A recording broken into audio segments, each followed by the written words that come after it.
한번 따라 하실까요? 율법과 믿음. 율법과 믿음이라는 제목으로 말씀의 은혜를 나누기를 원합니다.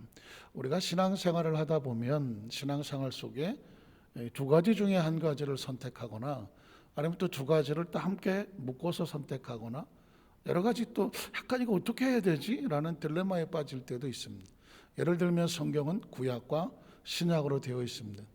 우리 개신교, 기독교, 크리스찬들은 익숙하죠. 구약, 신약, 성경을 하나로 이렇게 신구약 성경을 같이 익숙하단 말입니다.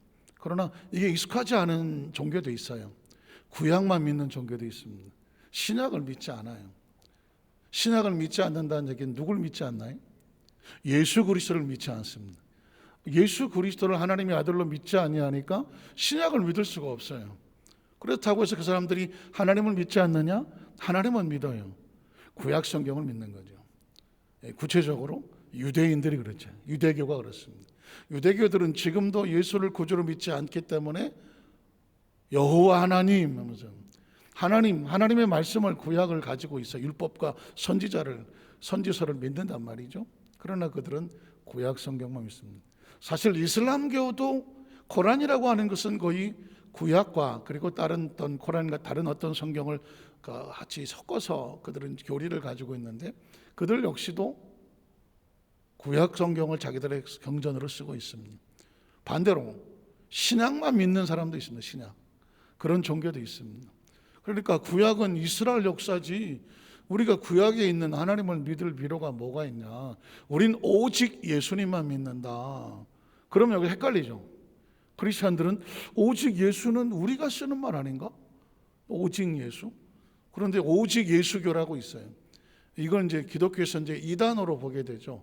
왜냐하면 구약을 인정하지 아니하고 오직 예수님만 믿는 신약만 믿는다고 얘기를 하는 것이죠. 우리 여기서 속을 수가 있고 헷갈릴 수가 있어요.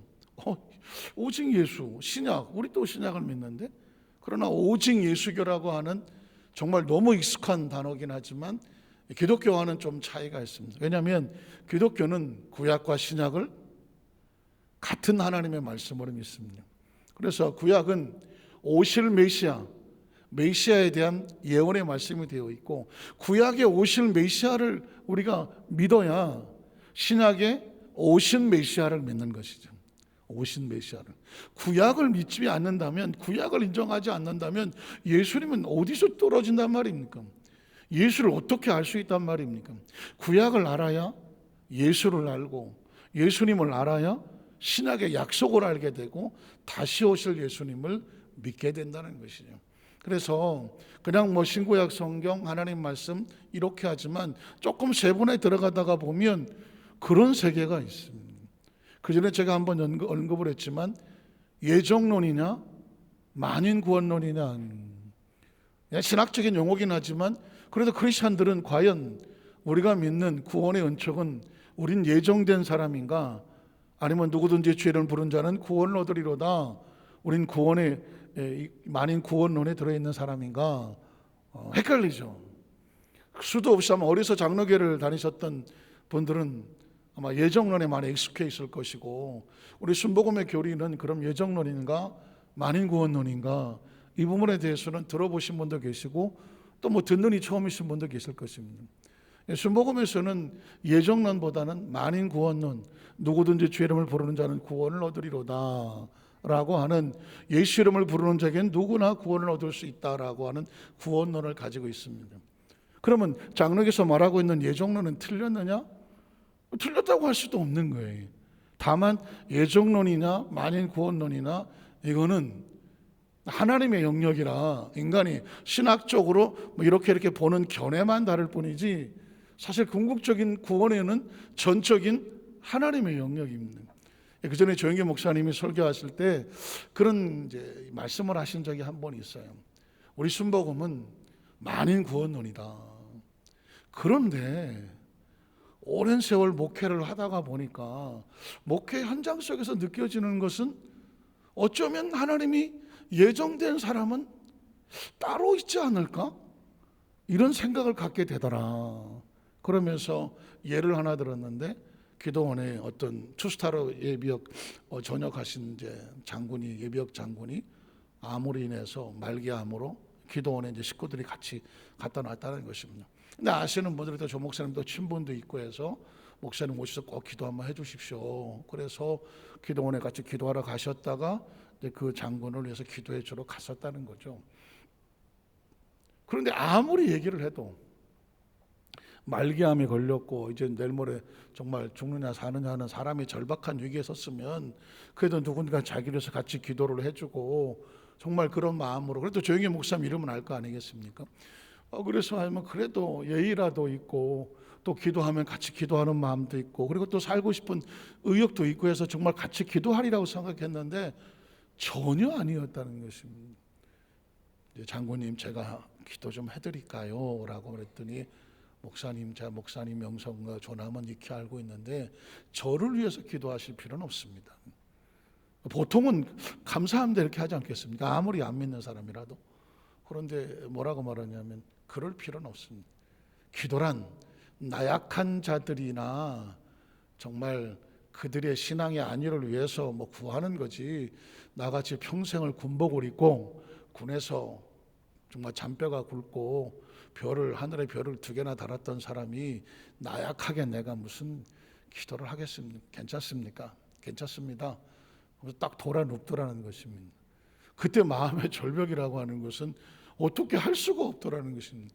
아무리 기도를 해주려고 하나 하나님에 대한 거부감, 기도는 나약한 자들이나 받는 것이지 하는 것이지 내가 왜 기도를 받느냐 하고 돌아서는데 엄청난 벽을 느꼈다는 것입니다.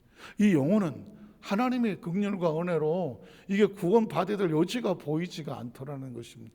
그때 착잡한 마음으로 이제 내려오셔서 교육자 세미나 같이 강의를 하시며 했던 것은 때로 아무리 하나님께서 어떤 그 마음의 문을 열려고 하나 예정되지 않은 그 마음은 열리지 않기도 하지 않느냐라고 하면서 점점 세월이 지나가고 목회 현장을 지나가 보며 누구든지 주의를 부르면 구원의 은혜를 있는 말씀도 있지만 어떤 사람은 믿고 싶어도 믿지 못하는 사람 있는 걸로 보아 예정론도 틀린 것은 아니지 않느냐라는 말씀을 합니다. 제가 이 이야기를 드리는 이유는 신앙생활 가운데 약간 극단적으로 상반되는 것이 부딪혀지게 될 때에 그 어느 것을 그건 사람이 정할 수가 없는 것입니다. 예정론이라든가 만인구원이라는 것은 사람이 신학적인 견해로 그렇게 보았을 뿐이지 하나님께서 직접 이렇게 말씀하신 건 아니기 때문에 구원의 영역은 누구의 영역이다? 하나님의 영역입니다. 그러나 이런 건 또 다르죠. 예를 들어서 이 천년왕국은 지구에서 벌어질 것이냐 아니면 하나님의 나라 속에서 벌어지는 또 다른 세계 차원이냐, 계시록에 가면 이런 얘기가 나오거든요. 그런데 크리스찬들은 정확히 알아야 될 것은 예수 그리스도께서 말씀하신 하나님의 나라는 절대로 어디는 아니다, 지구는 아니에요. 그런데 불구하고 이 지구에서 천년왕국을 꿈꾸는 종교가 있죠. 꿈꾸는 이단이 있습니다. 어딜까요? 여호와의 증인입니다. 여호와의 증인들은 이 지구에서 천년 만년 살겠다는 것입니다. 여호와의 증인들은. 그러니 죽음이 두렵고 하나님의 나라 세계, 전혀 제가 말하는 이 4차원의 하나님의 또 다른 차원의 세계를 그런 인식이 없으면 여기서 죽지 않고 산다 그러면 거기 다 가고 싶어 하지. 거기 다 가고 싶어 하지. 안 죽고 거기서 지구에서 천년 만년 산다는데. 그런데 사람이라는 게 이 죽음에 대한 어떤 컴플렉스가 있는 사람은 죽지 않고 영원히 산다고 하면 이것저것 묻지도 않고 따지지도 않고 무조건 따라가는 사람이 있어요. 놀라운 것은 그 영적 세계, 그 세계 속에는 대학 교수, 검사, 판사, 고학력자 다 필요 없더라고요. 이단에 넘어가는 데는 이건 학력이 아니라 IQ 다 필요 없다더라고요. 어떤 심리적인 컴플렉스에 딱 걸리면 그냥 누구든지 끌려 들어간다는 것입니다. 그래서 이런 상황을 얘기할 때 성경 속에서 이런 어떤 상황이 벌어질 때 그런 부분에 대한 우리가 정확한 것을 알고 있는 것은 중요하다. 그 중에 하나가 뭐냐면 율법이냐 은혜냐 하는 것이죠. 한번 따라 하실까요? 율법인가 은혜인가? 율법인가 믿음인가요? 은혜는 믿음과 연결되고 믿음은 은혜와 연결이 되는데 또 그러면 율법하지, 율례와 규례와 법도, 율법은 성경 속에 끊임없이 나의 계명을 지켜라, 율법을 지켜라가 나온단 말이죠. 그러나 한편으로는 하나님의 은혜, 예수를 믿는 믿음, 이 두 가지는 과연 어떻게 조화를 이루어야 되느냐. 그래서 어떤 종교는 행함이 있어야 믿음이지, 행함이 없는 믿음은 죽은 믿음이다. 야고보서 행함을 강조하니까 기독교는 행해야 되나 보다. 로마서에는 믿음이 없이는 그건 어떤 행위를 한다고 할지라도 그거는 구원의 믿음이 아니다라고 하거든요. 그래서 성경 속에 믿음과 행함이 부딪히는 것 같고 율법과 은혜가 부딪히는 것 같아요. 그래서 로마서를 말씀을 읽게 되면 끊임없이 율법과 믿음이라는 단어가 나오게 되는데 이 두 가지를 과연 어떻게 조화할 것인가, 우리는 성경을 통해서 한번 살펴보려고 합니다. 첫 번째로 구약 성경 속의 율법에 대한 강조입니다. 엄밀히 말하면 구약은 율법과 선지서 그리고 시편, 예수님도 말씀하시기를 율법과 선지서에 기록된 말하는, 율법과 선지서라고 말하면 구약을 말하거든요. 물론 이제 시편도 들어가게 되고. 자, 그러면 구약 율법이라고 하면 구약을 대표하고 있는데, 그러면 구약 성경 속에서 율법에 대해서 어떻게 강조할까요? 출애굽기 20장 1절로 6절에 보면 출애굽기 20장 하면 뭐가 떠오를까요? 십계명. 출애굽기 20장 하면 십계명이 떠오르죠. 율법의 가장 기초는 뭐다? 십계명입니다. 그러니까 그 십계명에 대한 거, 왜 십계명이 우리에게 주어지는지 그걸 정확하게 알아야 십계명과 신앙과의 조화가 필요하죠. 하나님이 모든 말씀으로 말씀하여 이르시되 나는 너를 애굽 땅 종되었던 집에서 인도하여 낸 내 하나님 야훼다. 하나님의 존재를 드러내시고 지금부터 내가 너희에게 계명을 명령한다라고 말. 그게 굉장히 중요한 거죠. 아주 중요한 말씀입니다. 야훼니라 너는 나 외에는 다른 신을 내게 두지 말아라. 이건 뭐 지금도 우리 이 개신교에서 그리고 이 신약 시대에서도 그리고 성경을 아는 모든 사람들은 주일학회 때부터 십계명을 머리에 박게 하고 살죠. 십계명 계명입니다. 율법이에요. 두지 말라. 그 다음 절에 보면 너를 위해서 새긴 우상을 만들지도 말고 또 위로 하늘에 있는 것이나 아래로 땅에 있는 것이나 땅 아래 물속에 있는 것 어떤 형상도 만들지 말며. 그래서 우리는 천주교에서 마리아 상 만들고 뭐 베드로 상 만들고 예수님 상 만들고 입구에다 쭉 늘어놓는 것에 대해서 우리는 철저하게 배격하는 이유가 뭐냐, 교회 안에 어떤 형상도 없는 이유가 뭐냐면 계명과 율례의 법도에 뭐라고 말씀합니까? 하나님을 빙자하여 그 어떤 신상이나 형상을 만들어 놓고 이게 여기에 하나님이 있다고 거기에 무릎 꿇거나 거기에 절필거나 절하지 말라는 것입니다. 하나님의 명령입니다. 이유가 있어요. 하나님은 3차원적인 존재가 아니고 무슨 뭐 동상 세워놓고 무슨 뭐 차려놓고 거기에 갇히시는 분이 아니에요. 하나님은 영이시고 시간과 공간을 초월하며 그 존재적으로 갇히시는 하나님이 아닙니다. 자, 그들에게 절하지 말라, 그것들을 섬기지 말라. 왜냐하면 나 야훼는 질투하는 하나님 한 분에 다른 신은 없답니다. 질투하는 하나님은, 아까 말씀하신 질투는 어디서 생기는 거죠? 마음에서 생기는 거예요.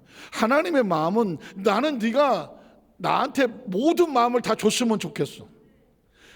한쪽은 하나님을 섬기고 한쪽은 무슨 뭐 부처님한테 가고 다른 한쪽은 뭐 어디 가서 엎어지고 그런 거 하지 마. 하나님 원하는 것은 난 너의 온 마음을 원한다는 것입니다. 그게 다른 표현으로 질투하는 하나님인즉 그 다음 절에 보면 나를 미워하는 죄, 그러니까 하나님 외에 다른 신에게 절하는 걸 뭐라고 하는지 아십니까? 하나님을 미워한다고 생각해요. 나를 미워한 죄를 갚되 아버지로부터 아들에게로 3, 4대까지 이르게 하거니와 나를 사랑하고 오직 하나님 앞에 전심으로 마음을 쏟는 계명을 지키는 자는 어떻게 하고 내 계명을 지키는 자에게는 1000대까지 은혜를 베푼. 그러니까 계명이라고 하는 것은 자손 1000대까지 복이 달려 있는 거예요. 이건 누가 표현한 것이 아니라 하나님이 말씀, 나 야훼가 애굽 땅에서 종되었던 너희를 끄집어낸 나 야훼가 지금 너희의 모든 삶의 1000대까지의 운명을 결정하려고 한다. 그 1000대는 어디에 달렸느냐? 계명을 지키는 거죠. 그러니까 여러분, 계명을 절대로 우습게 여기면 안 됩니다. 계명을 어기면 1000대가 망하는 거예요. 아니 천대 만대까지 망하죠. 왜냐하면 하나님 선에서 벗어났으니까. 하나님의 공급이 끊어지고 하나님의 영이 단절되고 말씀의 궤도에서 벗어났으니 이건 뭐 어디를 돌아다녀도 잘 될 수가 없는 거죠. 성경이 말하지 않습니까? 네가 이 계명을 지키면 천대까지 내가 은혜를 베풀겠다. 계명이 아주 중요한 걸 말하는 거예요. 크리스천들에게 우리가 믿음이 중요하고 우리가 은혜도 중요하지만 우리의 삶 가운데 삶의 궤도와 원칙은 뭐냐? 계명 안에 있는 거예요. 계명 안에 있을 때 있는 거죠. 자, 그 다음 절에 뭐라고 하니까 21, 24절에 보면 야훼께서 모세에게 이르되 너는 이스라엘 자손에게 이같이 이르라. 내가 하늘로부터 너희에게 말하는 것을 너희가 스스로 보았더니. 참 이거는 미스터리하죠. 그 시대의 백성들은 하나님이 그 이스라엘 백성들에게 직접 말씀을 하셨다라고 하는 기록이 있습니다. 그래서 이스라엘 백성들이 하나님의 음성을 듣는데 이거 뭐 엄청난 두려움 때문에 살 수가 없어 갖고 모세를 찾아와서 하나님으로부터 말씀하게 하시지 말아달라. 하나님 말씀하니까 우리가 다 죽을 것 같아. 당신이 하나님 말씀을 받아서 당신이 우리에게 전해주시오. 그래서 모세가 하나님 말씀을 대언하게 된 것이죠. 그런데 오늘 보면은 내가 하늘로부터 너희에게 직접 말하는 것을 너희가 스스로 보았다는, 그 시대 사람들은 하나님의 음성을 직접 들어서 어마어마한 그 엄청난 위력 앞에 그들은 스스로 보았다는 것입니다. 이건 뭐 부인할 수도 없고 그거 뭐 어떻게 할 수도 없는 상황이죠. 보았으니 그 다음 절에 보면 너희는 나를 비교해서 은으로나 금으로나 너희를 위해서 신상을 만들지 말고 내게 토단을 쌓고, 오히려 하나님께서 원하는 것은 신상인 것이 아니라 제단이고 제물이고 예배였던 거죠. 그의 내 양과 소로 내 번제와 목제를 드려라. 내가 내 이름을 뭐하는 것, 기념하는 것 모든 곳에 내게 임하여 무엇을 주리라. 복을. 예배의 가장 원칙은 뭐냐면 하나님을 기념하는 것입니다. 하나님 어떻게 기념합니까? 하나님이 누구이신지, 난 하나님과 어떤 관계에 있는지, 그분이 나에게 어떤 일을 행하셨는지, 그러나 내가 받은 은혜가 어떤 건지 내 마음의 감사함을 하나님 앞에 고백하는 것, 이게 기념일이. 우리나라도 국정일 많지 않아요. 얼마 전에 현충일 지났지 않습니까? 현충일을 뭐하는, 나라를 위해서 목숨을 걸었던 그 순국 소년들, 그들의 것을, 그 은혜를 잊어버리지 않는 것이죠. 그들이 이 나라를 위해서 피땀을 흘렸던 것을 잊지 아니하고 감사하며 그것을 마음속에 기리며 그 정신을 가지고 있어서 우리도 우리의 자손들에게 이 땅을 지켜서 고이 잘 물려줘야 될 책임이 있음, 그걸 잊지 말라고 현충일이 있는 것이고 현충원이 있는 것이잖아요. 마찬가지입니다. 예배는 하나님에 대한 거대한 존재, 그 은혜를 기억하고 가슴에 새기고 감사하고 내가 어떻게 살아야 될지 결단하고 각오하며 고백하는 것이 하나님을 기념하는 것이죠. 예배란 그래서 하나님 앞에 전심을 다하여 내 마음이 두려지는 것입니다. 두려지는 것이죠. 그곳에 내 마음을 두면 내가 복을 주리라.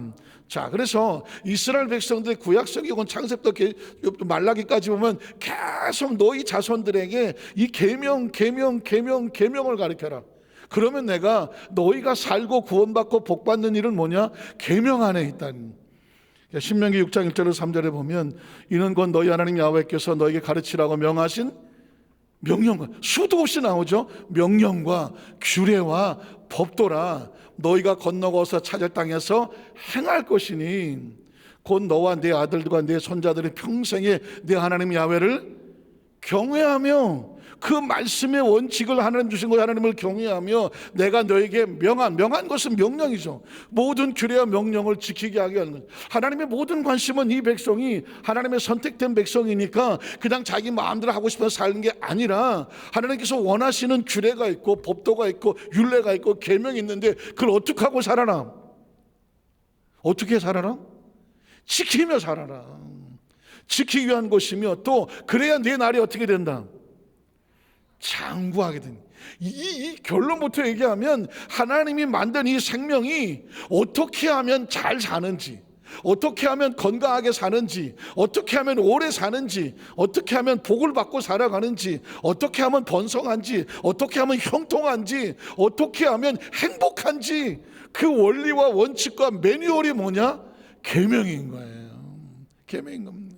어떤 물건을 하면요, 그 물건 안에 반드시 사용법이 있습니다. 해야 할 것과 하지 말아야 될 것이 있습니다. 가끔 가다가 여러분 그거 잘못 봐갖고 세탁기에다가 혹시 세탁하지 말아야 될 것을 집어넣었다가 그 집어넣었더니 다 쫄쫄이 됐더라. 손 들어봐요. 여러분 세탁기에다가 옷 아무거나 다 집어넣습니까? 다 집어넣습니까? 양복 집어넣어 본 적 있다. 세탁기 양복 한번 집어넣어봐요. 바로 쫄쫄이 됩니다. 바로. 세탁기 저 양복은 세탁한다 안 한다? 안 합니다. 사용법이 있는 거예요. 해도 되는 게 있고 하지만 안 되는 게 있는 거예요. 인생도 마찬가지입니다. 양복도 그럴 판인데 저와 여러분이 이게 얼마짜리인지 아십니까? 누가 뭐 돈으로 계산했더니 51억이라고 그러더라고. 눈깔 하나에 1억씩 해갖고 뭐 심장 5억 무슨 폐억 갖고 무슨 뭐 갖다 만든 말인지 모르겠지만 어쨌든 간에 51억인가 하더래. 51억짜리 이게 생명 빼고 육체만 가지고 영혼 빼고 51억짜리 세탁기에다 막 집어 넣어서 팍팍 돌리겠습니까? 쫄쫄이 돼서 나오는데 하나님이 생명을 이 땅에 보내실 때는요 매뉴얼이 있는 거예요. 매뉴얼이 안전한 매뉴얼이 있는 거예요. 어제 여러분 정말 끔찍해서 나 화면도 잘 안 보려고 하는데 광주에서 건물 하나가 그냥 무너져갖고 지나가는 버스를 덮치고 이제는 그런 거 못 보겠더라고. 이제는요. 그래서 왜 건물이 무너집니까? 뭐 진단하고 그러는데 그것도 매뉴얼이 있는 거예요. 건물을 철거하려면 다 이유가 돼갖고 척척해갖고 안전하게 해갖고 팍 무너뜨려서 철거를 하는 거지 아무 때나 그냥 여기저기 무너뜨리는 게 아니잖아요. 보니까는 뭐 자세는 못 읽어봤지만 어쨌든 원칙대로 안 해갖고 그게 무너져 내렸다고 얘기를 하더라고요. 그래서 신문에 난 거 보니까는 저개발 국가에서나 벌어질 만한 이 대형 사고가 대한민국 땅에서 벌어졌다고 그렇게 신문에 나오더라고. 저개발하고 선지구 뭐가 달라요? 저개발은 이거 원리 원칙 따질 원칙이 없어요. 급하니까 그냥 막 때려 부셔다가 사람이 죽든 말든 간에 급하니까 되는 거 모르니까. 선진국은 그렇게 하지 않죠. 생명 하나 손실 안 하죠. 건물 하나 무너뜨려 사람 몇 명 죽는 거 괜찮다고 말할 나라가 있겠습니까? 뭐가 잘못된 겁니까? 매뉴얼이 잘못된 거예요. 만약에 이 매뉴얼을 고치지 않으면 다음부터 철거할 때 똑같은 사고 또 벌어집니다. 매뉴얼을 모르면 인생도 마치 저와 여러분이 땅에 태어났을 때 어떻게 사는 것이 복 있는 삶인지 안전한 삶인지 잘 되는 삶인지 건강한 삶인지 그 매뉴얼이 있잖아요. 그 매뉴얼은 누가 정해주는 거예요? 만든 사람이 정하는 거예요. 만든 사람이 아니라 만드신 창조주가 정하는 거예요. 하나님의 말씀이 이렇게 소중하다는 걸 느끼면 말씀을 끼고 살지 않을 수가 없는 거죠. 내 생명을 지키고 보호하고 안전하게 하며 그게 나를 복되게 하는 건데 이걸 버리고 산다는 건 매뉴얼 없이 그냥 다니는 것과 같은 것이죠. 여러분 그래서 하나님께서는 규례와 명령을 지키기 위한 것이며 그래야 내 나를 장구하기 위한 것이다. 하나님은 저와 여러분을 향해서 그렇게 네가 장구하기 원하고 번성하기 원하고 형통하기 원하고 난 네가 잘 되는 모습을 보고 싶다. 이게 하나님의 마음입니다. 그 다음 절은 뭐라고 말할게? 그래서 이스라엘아 듣고 삼가 그것을 행해라. 그러면 네가 뭘 받고 복을 받고 네 조상들의 하나님 야훼께서 내게 허락하신 것 같이 젖과 꿀이 흐르는 그 가나안 땅에 들어가서 내가 크게 어떻게 되리라? 번성. 누구의 마음이에요? 하나님의 마음이에요. 여러분 성경 씨 하나님의 마음을 보면 구구절절히 자기 백성들에게 너희놈의 새끼 너 잘못하니까 두드려 맞으라 뭐 이거 하고 있지를 않아요. 어떻게든지 자기 백성들을 하나님 백성들이 하는 생명을 받은 백성들이 번성하게 되기를 원할까? 하나님의 마음을 쏟느라고 절절히 하나님 말씀에 하나님의 마음이 푸르고 있는 것이죠.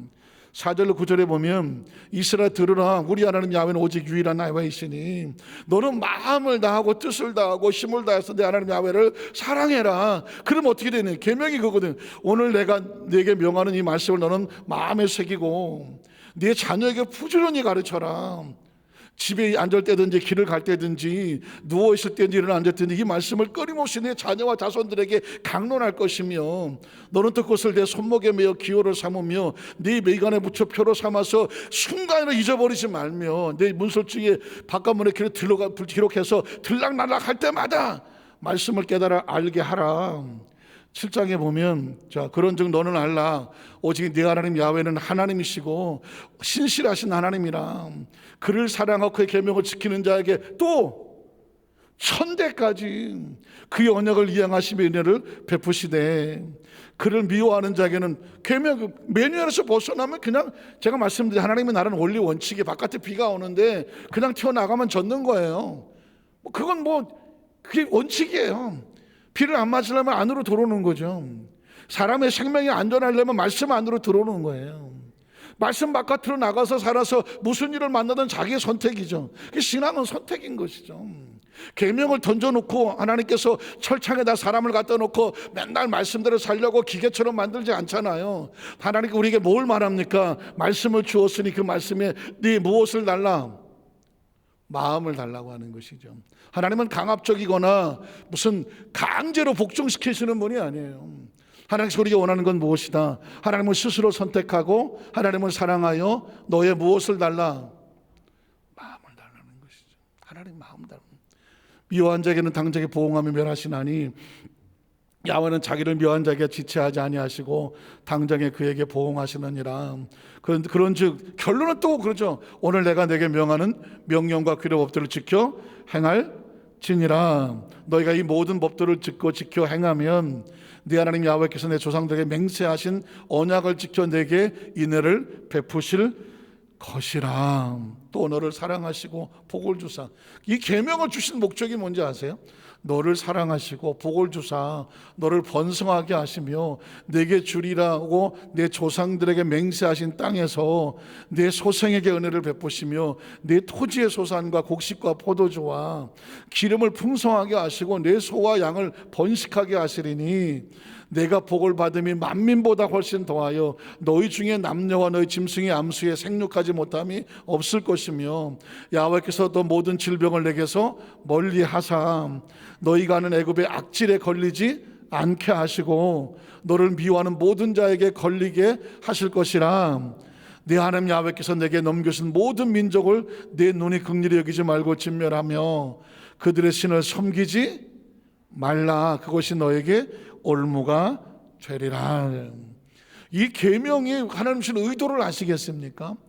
이건 우리의 생명과 우리의 삶이 복되게 하기 원하시는 삶의 원칙과 원리와 매뉴얼이에요. 이게 우리 생명을 좌우하는 것입니다. 자, 그럼 두 번째로 신약 성경 속에 있는 율법과 계명에 대한 말씀인데, 자, 예수님은 이 계명을 어떻게 해석을 하십니까? 마태복음 22장 34절로 36절에 보면 예수께서 사두개인들로 대답할 수 없게 하셨다함을 바리새인들이 듣고 모였는데 그 중에 한 율법사가 예수를 시험하여 묻되 선생님, 율법 아까 다 들었죠? 율법 중에서 어떤 게 제일 큽니까? 라고 예수님에게 물었습니다. 아주 교묘한 질문이죠. 하나님이 계명을 말했는데 하나님이 주신 계명 중에서 크고 작은 게 어디 있습니까? 여기서부터 여기까지 다 생명을 보호하고 생명을 복되게 하려고 하나님이 주신 계명인데 하나님의 계명에 크고 작음이 어디 있냐고요. 크고 작음이 있으면 그걸 누가 판단하겠습니까? 아주 교묘하게 예수님에게 판단해 보라고 던졌습니다. 그랬더니 예수님께서 이르시되 내 마음을 다하고 목숨을 다하고 뜻을 다하여 주 너희 하나님을 사랑하라는, 굉장히 중요한 겁니다. 계명 중에서 뭐가 큰지를 찾지 말고 너희에게 계명을 주시는 하나님의 마음을 찾아라. 이해가 되십니까? 하나님께서 왜 이런 계명을 너에게 주겠느냐? 너희를 사랑하고 복되게 하길 원하는 하나님의 마음을 알아라. 그래서 그 은혜를 알아서 그 계명의 목적은 너희가 이렇게 살아라가 아니라 이렇게 삶의 방향을 주시는 하나님의 마음을 알아서 그 사랑을 느끼고 너도 그 사랑으로 살아라 이거든요. 내용은 원칙이지만 그걸 나에게 주시는 하나님의 마음을 생각을 하면 얼마나 감사하냐. 하나님이 나를 그냥 이 세상에 보내기만 한 게 아니라 네 마음대로 살아라고 버린 게 아니라 삶을 살아가면서도 복을 안전하게 살아갈 수 있는 계명을 주셨어. 이게 얼마나 감사하냐. 그래서 계명을 지키는 거거든. 그러니까 하나님을 사랑하는 것이 첫 번째고, 그 다음 절에 보니까 이것이 크고 첫째 되는 계명이요 둘째도 그와 같은, 둘째라고 해서 앞뒤로 아래 위로 둘째가 아니라 이것도 중요한 것만큼 이것도 중요하다. 동등하게 두 번째는 뭐냐? 내 이웃을 내 자신과 같이 사랑하라. 이웃을 왜 사랑하냐? 이웃은 하나님의 작품이거든. 한번 따라하세요. 내 이웃은 누구의 작품이다? 하나님의 작품이거든. 나를 사랑하셔 나에게 삶의 원리를 가르쳐 주신, 나를 사랑하시는 그 하나님의 작품이 내 이웃인 거예요. 그러니까 뭐 어떻게 생겼느냐, 뭐가 그 눈에 보이는 게 아니라 이 사람의 생명의 가치는 누구로부터 나온다? 하나님으로부터 나오는 거예요. 그러니 저와 여러분 누구를 향하여 손가락질할 수 있다 없다? 감히 누구의 작품을 누가 감히 거기다 대고 이렇다 저렇다 말할 수가 있겠습니까? 계명의 구약의 목적은 뭐냐? 너를 사랑하시는 하나님을 인하여 네가 그 하나님을 마음을 다 사랑하고, 너와 같이 있는 이 생명체들은 하나님의 작품이니 네가 하나님을 사랑한다면 그 하나님의 작품도 너와 같이 소중히 여기고 사랑해라. 이게 크리스천이고 예수의 마음입니다. 이게 천국의 세계고 이걸 가르쳐 주려고 예수님이 이 땅에 오신 거예요. 안 그러면 인간은 다 도토리 키재기인데 불구하고 너 키가 몇이야, 몸무게가 학교 어디 나와서 뭐 어디 살았어, 너 뭐가 어쨌고 사람을 자꾸 줄을 세워서 거기서 높고 낮음을 가지려고 하지만 이건 하나님의 세계가 아니에요. 하나님의 가치관은, 하나님의 세계관은, 천국은 뭐냐? 하나님의 사랑으로 내 안에 채우는 것이고, 그 사랑이 있는 증거로 또 다른 생명체를 하나님의 작품으로 소중히 여기며 내 몸처럼 그를 뭐 하는 거다? 사랑하는 거다. 이게 예수님이 율법에 대한, 구약에 대한 해석이고 정의입니다. 요한복음 13장 34, 35절에 보면 이게 이제 한마디로 내려오면 새 계명을 너에게 주노니, 율법은 예수님의 사랑으로 완성이 되면 그 율법이 폐기된 게 아닙니다. 예수님은 율법을 폐쇄시키러 온 것이 아니라 그 하나님 말씀하신 계명을 완성시키러 왔는데, 그 완성의 키워드는 뭐냐? 서로 사랑이라는 것이죠. 새 계명을 너에게 주노니 서로 사랑하라. 내가 너를 사랑한 것 같이 너희도 서로 사랑하라.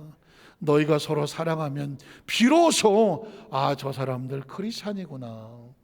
저 사람들 크리스찬이구나. 제자가 뭐예요? 그리스도를 닮아가는 사람, 크리스찬입니다. 저는 오늘 이 말씀이 저와 여러분의 평생의 크리스찬으로서 삶의 목적이 되고 가치가 되고 방향이 되고 표적이 되고 기초가 되고 기둥이 되고 그것이 완성이 되기를 주님의 이름으로 축원합니다. 이 땅에 많은 교회가 있고 많은 목회자들이 있고 수도 없는 설교가 인터넷상에 떠돌아다녀도 여러분 기억하십시오. 여러분을 가장 극진히 사랑하고 여러분의 영혼이 정말 잘 되기를 원하고 피눈물 흘려가며 기도하며 여러분의 심령 속에 하나님의 마음을 쏟는 것은 여러분의 담임 목사예요. 그 책임을 가지고 여러분에게 오늘 이 말씀을 선포하니, 이 말씀은 언제 그런 설교를 목사님이 했더라가 아니라 하나님의 음성으로 들으시기를 주님의 이름으로 축원하고, 그 말씀을 붙잡고 여러분 절대 앞으로 신앙생활하는데 실수하지 않습니다. 실패하지 않고 주저앉지 않습니다. 오늘 마지막 세 번째로 율법과 믿음의 관계를 읽고 말씀을 마치겠습니다. 로마서 3장 19절에 보면 우리가 알거니와 무릇 율법이 말하는 바는 율법 아닌 자들에게 말하는 것이니 이 모든 입을 막고 온 세상으로 하나님이, 바울은 이렇게 하는 것이, 율법이 뭘 하고 있느냐? 하나님의 율법을 어겨 쓴 사람들은 자동으로 하나님의 심판 아래 있게 된다. 율법을 지키는 자는 은혜요, 율법을 지키지 못하는 자는 하나님의 심판 아래. 그러니까 율법의 도구는 뭐냐? 그의 죄를 드러내서 심판받게 하려는 것이고, 그 다음 절에 보면 그럼 율법의 행위로로 그의 앞에 의롭다 하심을 얻을 육체가 없나니 율법으로는 죄를 깨달아. 마치 율법은 거울과 같아서 내 얼굴에 뭐가 묻었는지를 그 계명을 보면 아이고 내가 이런 더러움이 있네를 깨닫게 된다. 그 다음 절에 보면 그래서 율법 외에, 율법으로는 사람이 깨끗해지지가 않아. 그래서 하나님께서 율법 외에 하나님의 의가 나타났으니 율법과 선지자, 아까 말씀드렸죠. 율법과 선지자는 뭘 가리킨다? 구약 성경을 가리킨다. 선제 증거를 받은 것이 예언된 것이다. 곧 예수 그리스도를 믿음으로 말미암아 모든 믿는 자에게 미치는 하나님의 의인이 뭐가 없다? 예수님을 구주로 믿으시면 아멘 하시기 바랍니다. 자, 예수 믿고 구원받은 하나님의 자녀가 되면 다 똑같은 하나님의 자녀임. 깨끗하게 해졌으면 다 깨끗한 하나님의 깨끗함이요. 다 의로워졌으면 저와 여러분의 의는 하나님 안에서 다 똑같은 의를 입었어. 누구는 의롭고 누구는 조금 덜 의롭고 누구는 깨끗하고 누구는 더럽고 성경은 말씀합니다. 하나님의 의는 누구를 막론하든지 차별할 수가 없다. 하나님의 자녀들은 어느 누구에게도 차별당하지 않는다. 이유는 뭐냐? 하나님의 의를 입었기 때문입니다. 그 다음 절은 그래서 모든 사람의 죄를 범하였으며 하나님의 영광에 이르지 못하였더니 그리스도 예수 안은 속량으로 말미암아 하나님의 은혜로. 자, 그럼 어떻게 우리가 의로워진 것은 무엇으로? 은혜로. 얼마 주고? 값없이 의롭다 하심을 얻은 자가 되었느니라 하는 말씀을 정리하기 원합니다. 그래서 율법은 우리로 하여금 죄를 깨닫게 하지만 율법의 원래 정신은 우리를 심판하려는 것이 아니라 그 속에 있는 하나님의 사랑을 깨닫게 하려는 것인데, 유대인들이 율법을 자꾸 사람을 심판하는 도구로 쓰니 하나님께서 새로운 의를 보내줘서 예수를 믿는 자에게는 하나님의 의를 통해서 깨끗한 하나님의 자녀되게 만들어주시고 차별이 없게 만들어주시고 새로운 존재로 만들어주셨으니 그 사랑으로 살아가라. 저와 여러분의 신앙생활하면서 앞으로 살아가면서 혹시 자꾸 사람을 차별하고 싶거든, 사람을 판단하고 싶거든, 뭔가 저거보다 내가 난 것 같은 생각이 들거든, 뭔가 자꾸 그런 것들이 내 머리를 혼란하고 복잡하게 만들거든, 사탄아 물러가라. 왜? 복음에서 벗어나게 하는 거고 하나님의 의에서 벗어나게 하는. 성경은 정확히 얘기했습니다. 하나님의 의가 나타나서 모든 사람을 의롭게 했으니 누구도 차별하지 못한다. 저와 여러분의 가치는 하나님으로부터 본 가치라 모두 예수님 안에서 자유하고 평등하고, 믿으십니까? 평등하고 존재적으로 하나님의 축복의 통로들이고 하나님의 생명이라는 사실을 꼭 기억하셔서 세상 어디 가도 주눅들지 말고, 어디 가서 주눅들지 말고 하나님께서 저와 여러분을 하나님의 자존심을 가지고 하나님 직접 만들어 가실 것을 기억하시고 반드시 주의 이름으로 승리하시기를 예수님의 이름으로 간절히 축복합니다. 기도하겠습니다. 하나님 아버지 감사합니다.